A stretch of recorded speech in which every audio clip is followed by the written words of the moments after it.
Yo, what the hell is going on, guys? We are jumping straight into what might be the single most crucial piece of video game lore released this decade. I know a lot of people are out there trying to tell you that Red Dead 2 and GTA 6 are completely separate worlds, just existing side by side with a few shared jokes. But that idea is weak. I've seen the breakdowns and I'm telling you, this is the real deal. We're laying down the absolute truth tonight on this channel, and if you guys enjoy GTA 6 or Red Dead content, please stick around and subscribe. It's gonna be worth it. GTA 6 is Red Dead 3. Now, hear me out.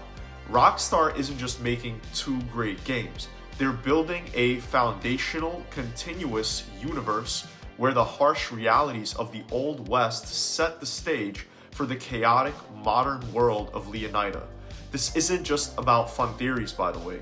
This is about going deep and finding verifiable connections that tie the GTA 6 narrative directly to the Red Dead timeline, confirming they share the same in-world history. This is commitment and not a coincidence, and we're breaking down exactly why this theory holds up. It's time to realize that the history books in GTA 6 are written by the events of Red Dead 2. Let's start with the one thing that dictates everything in the modern world: the money.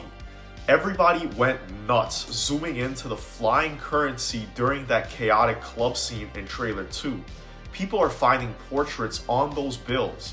This is the vital clue, by the way, the one thing that changes everything. These are not real US currency portraits, like the parody money we've seen in literally every past Grand Theft Auto game. For decades, GTA has maintained a fictional satirical relationship with real-world American politics and currency. But suddenly, for the most anticipated trailer ever, they scrapped that tradition entirely. They chose to print the faces of Red Dead 2's fictional US presidents, Thaddeus, Waxman, and Franklin Hardin, directly onto Leonida's money. Why would they fundamentally alter the entire economic and political backdrop of the modern game if they weren't confirming that Red Dead historical timeline is the actual in-world history for GTA 6? That single change, visible right there on the cash in the trailer, shows the political lineage of the modern state that is built on Red Dead 2's past. The presence of Thaddeus, Waxman, and Franklin Hardin on the currency is massive. These figures were only known previously from the collectible cigarette cards in Red Dead 2, but by placing them on the bills in GTA 6, Rockstar isn't just slipping in a little reference. They are declaring that these men were the founders, the historical political figures who established the government that eventually led to the modern state of Leonida. They sacrificed the low-standing tradition of mocking US history and leaders in GTA just to enforce the continuity of the Red Dead 2's historical narrative. Think about the depth of that commitment. This confirms that the entire national history, the political climate, the governmental structure that governs Lucia and Jason's world is intrinsically tied to the world Arthur Morgan knew. The money isn't just the currency. It's a historical document establishing the shared political foundation across the centuries. The connection doesn't just stop at political figures and national currency either. This shared history runs straight through the entire industrial base of the game world.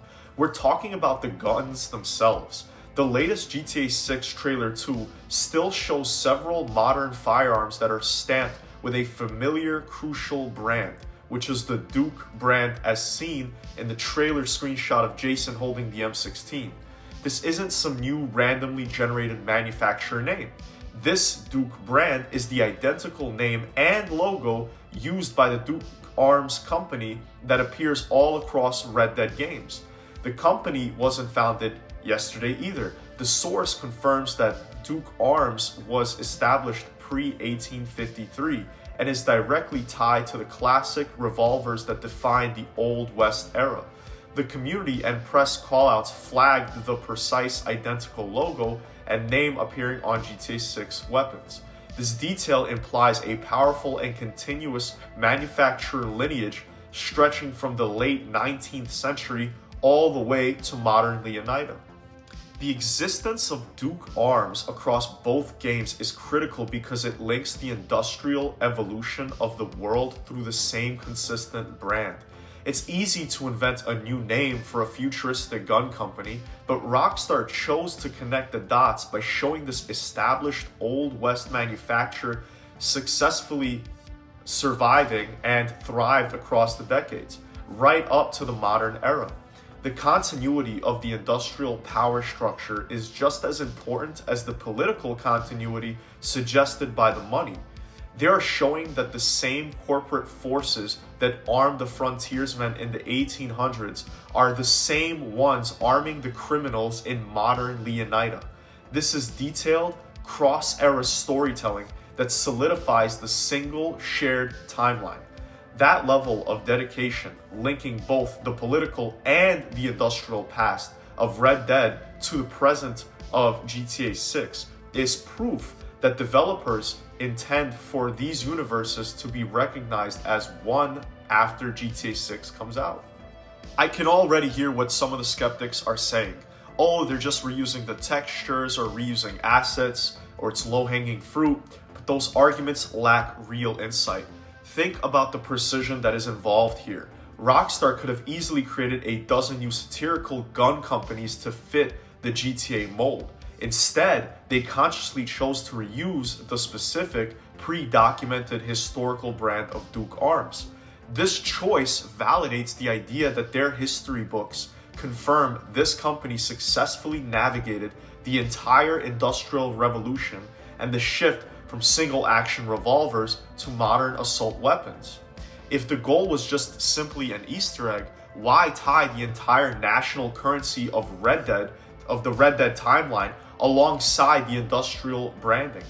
It's the sheer consistency of the evidence, both political figures on the money and corporate entities on the guns.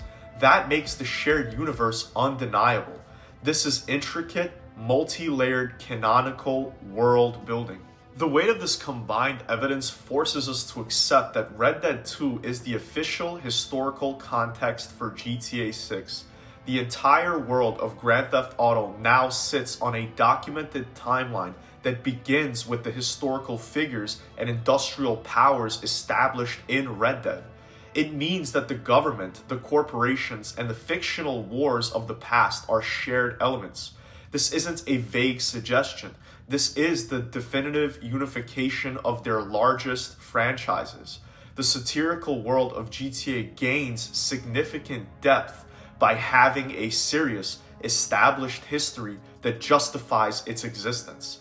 The absurdity of the modern crime spree is now rooted in a past marked by the struggles of the Old West, making the transition between the two games feel deliberate and meaningful, rather than just random or an Easter egg. It makes Red Dead 2 an essential viewing for understanding GTA 6.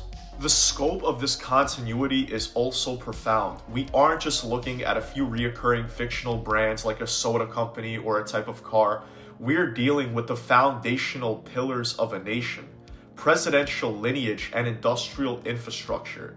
This confirms that the entirety of Red Dead Redemption political and corporate structure successfully transitioned into the modern era.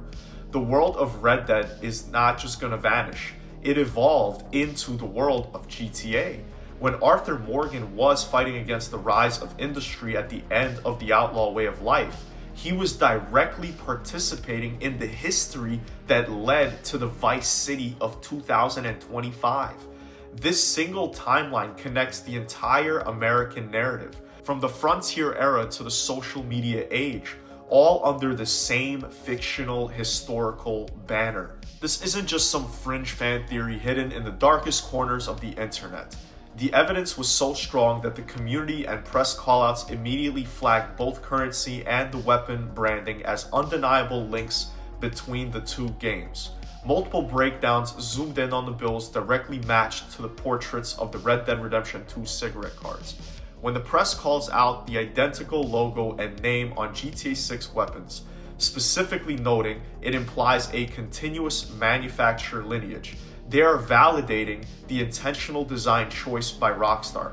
The developers knew exactly what they were doing when they put those specific faces on Leonida's money and stamped Duke on those modern firearms. This level of intentionality, instantly recognized by the gaming world, leaves zero room for doubt that they are in the same shared history. So here's the final, undeniable conclusion. GTA 6 and Red Dead Redemption 2 share a universe because they share the same in-world history. The foundational evidence is carved into the very fabric of GTA 6. The bills are printed with Red Dead 2's fictional presidents, Waxman and Hardin, confirming a shared political timeline that breaks established GTA tradition. The modern weaponry features of Duke Arms Company establishing a continuous industrial lineage from the Old West to the present day. This cohesive collection of facts is simply too massive and too intentional to be dismissed as mere Easter eggs. Rockstar has unified its two biggest games, creating one monumental timeline that allows us to see Red Dead Redemption 2 as the absolute definitive origin story of Grand Theft Auto. The lore is connected, the history is shared, and the new game is built on the bones of the old one.